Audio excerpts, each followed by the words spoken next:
Давай. Не трябва нещо да се случи. Това, което при мен се случи, е, че парите са нещо преходно.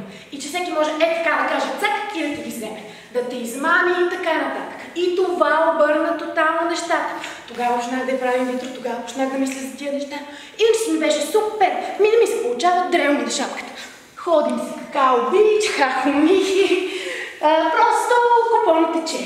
Ходим си на работа, имаме си достатъчно пари, имаме къде да живеем. Нямаме проблеми.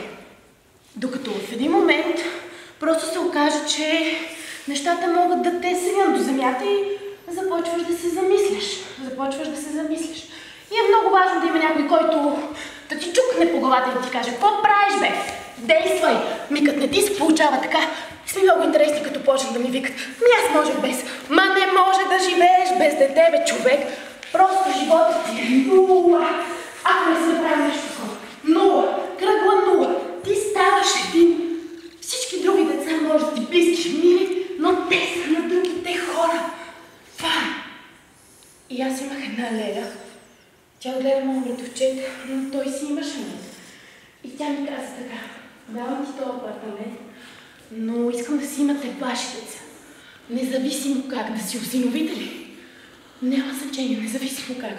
Трябва да имате деца, които са ваши. Беше усетила явно този